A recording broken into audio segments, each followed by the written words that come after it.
Hello everyone and welcome back to one of the most important videos to film, and that is of course the April TBR. I've been kind of struggling with coming up with TBRs. The only time where it went well was February, where I read every single book on my TBR, which I've never done before. And then March, I didn't set a TBR because I genuinely had no idea what I wanted to read. I ended up reading quite a bit though, so stay tuned for my March wrap up, which should be out after this one. But today we're gonna pick our April TBR. I think we're mainly gonna use the prompt jar. So originally I had these as prompts and all of the books on my physical TBR, but I don't think this is correct anymore. I think I'd rather use prompts. So I think I'm gonna get rid of the green ones, which should be, yeah, so these are specifically books on my TBR, and that does mean that I'm gonna have to make more prompts, but we're just gonna go with this for now, and then maybe another book video will come up with more prompts. Before this though, I think we're gonna talk about the library books that I've checked out for this month, because I have 3. I have been loving my library books at the minute. They have been having such good options and I've been really happy with what I've got.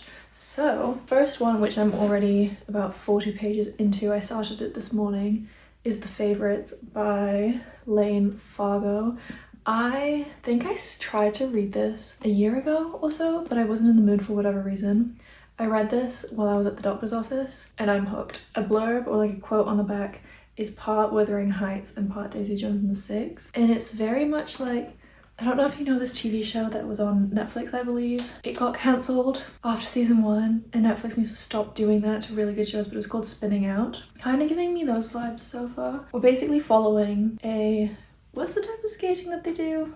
Because it's not pairs, they do ice dance, is that what it's called? Anyway, so they're in the world of figure skating, and we are following the true story, so the main character's true story of the events that happen leading up to this massive scandal. I don't know if it's one scandal in particular or like many scandals of this woman's career, and yeah, so it's half a recounting of what happened, half a like narration of the documentary that comes out on our main girl, Katerina, I believe. Yeah, so very intense. I'm only 40 pages in and I can tell it's already going to be quite an intense one. I've read for maybe half an hour and I'm hooked.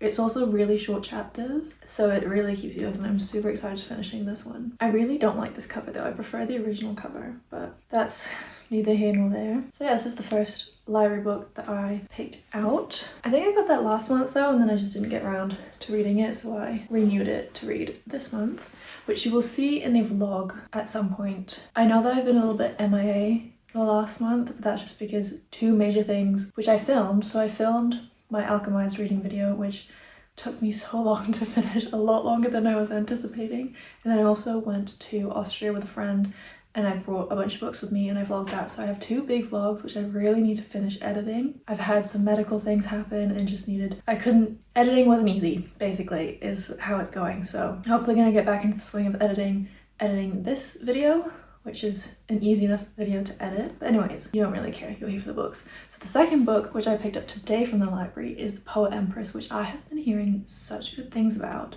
And I saw it, and again, I was like, hello, look at my little library having really good books at the minute. So this is whoa. Okay, so you know how when they compare books to each other, it has The Serpent and the Wings of Night, which I have yet to read, but I think I would really like, and I know that's popular, The Song of Achilles and She Who Became the Sun.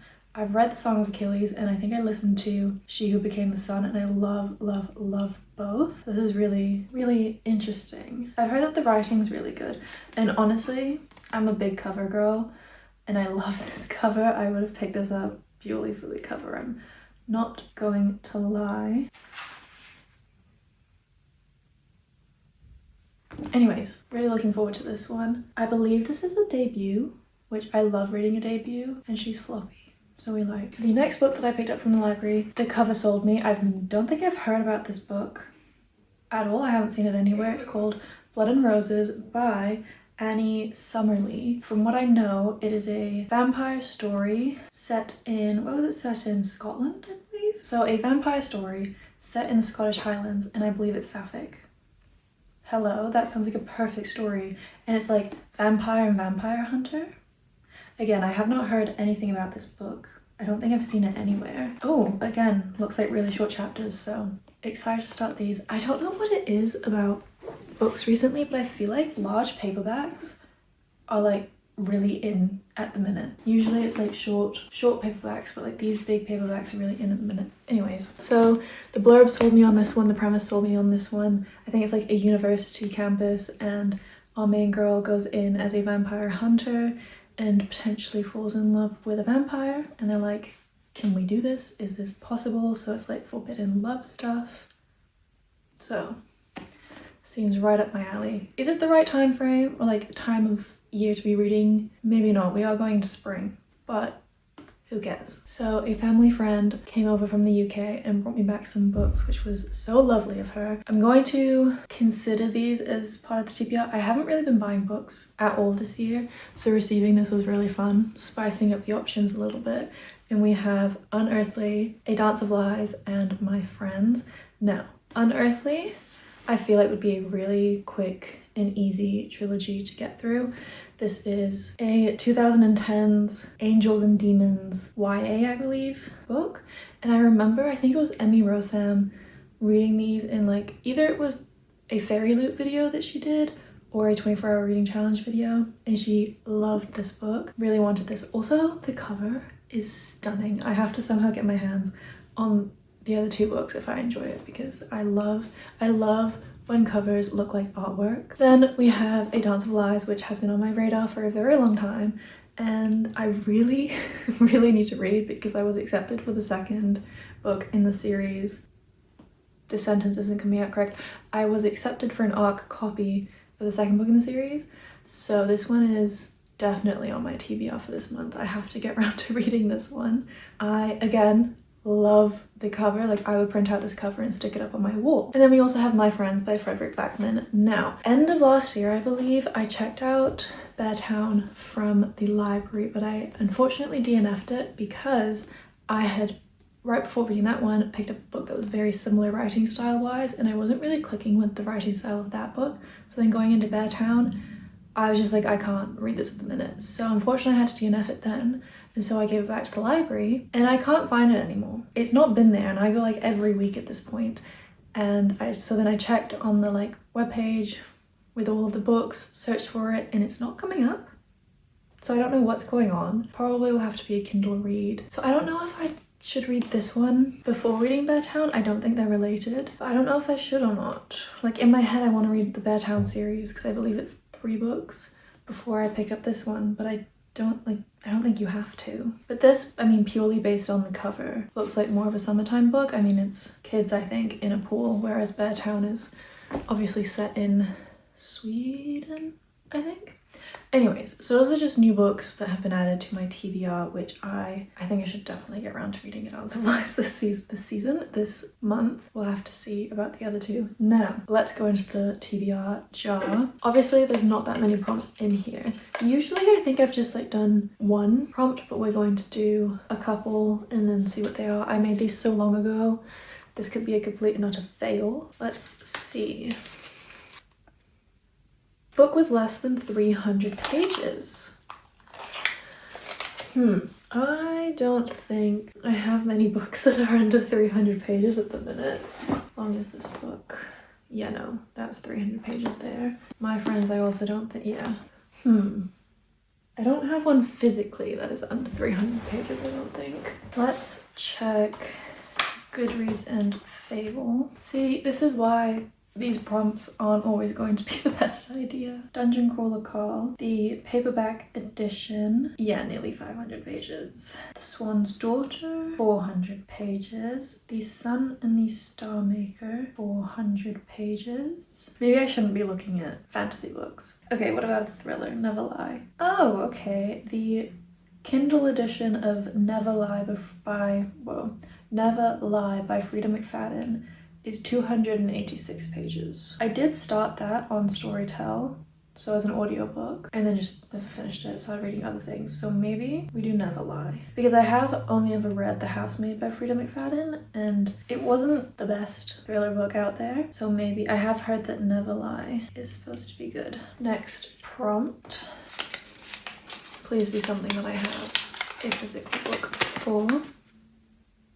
A book over 400 pages. Okay, fair enough. Let's see, what can we add to this list? So we have the new releases. How long is A Dance of Lies? This one is technically over 400 pages. You know what?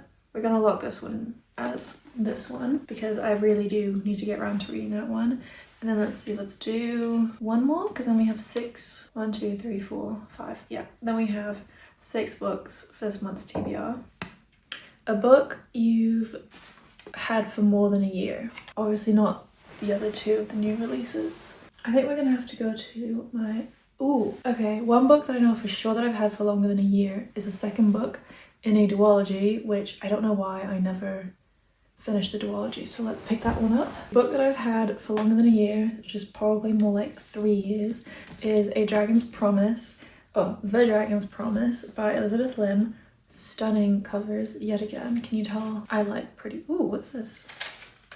Oh, the receipt. So I read book 1, yeah, like 3-4 years ago maybe. Really enjoyed it. Then book 2 came out, I purchased it, and then never got around to reading it. And it is a hardback, and I have been itching to read a... Oh, font is massive. Maybe I'm just really used to reading really tiny books. But I would love to get this one checked off the list. Will I have to maybe find out what book 1 was about? Yes. Oh no, because it was 6 Crimson Cranes, which was about princess whose siblings turned into cranes. And then there was like a whole adventure to try to get them back. Okay, now I remember. This is the last book, I believe, that we will try to get around to reading this month. But knowing me, I'm gonna end up reading a whole heap of books that were not on this list. So we have The Dragon's Promise, A Dance of Lies, The Poet Empress, The Favourites, which I've already started, The Book of Blood and Roses, and Never Lie, which will be an audiobook. This is really not a good idea with my sore hand, but these are the 6 books that I will be attempting to read in April. I don't know if anybody else feels like this, but I'm not old. I am very much young, but I feel like I don't have enough time in my life to read every single book that I want to read. Which is an insane sentence because I am 21 years old and I have plenty of time ahead of me. But I feel like there are so many books that I just are on my TBR and I would love to read. But I'm like, I feel like I'm not gonna get around to ever reading you, which is kind of sad and making me realize that I should probably like live in the moment. Think about the fact that I do have plenty of time and I just need to prioritize reading properly to actually get around to reading them. Stick around if you'd like to see any reading vlogs that will be coming up where we will hopefully tackle these books. Like I said, I do have my Alchemized reading vlog in the works, and then also a reading vlog where I went to Austria with a friend. That will be in the works after the Alchemized one. Unfortunately, editing has been really rough this month, like I said, because of injuries, but we will hopefully get around to doing that again. And I am planning on doing like an alternate book video where we'll tackle my reading journal, which I have kind of neglected, buy some books, redo the TBR jar, and yeah. Thank you so much for watching, and I will see you probably in the reading wrap up.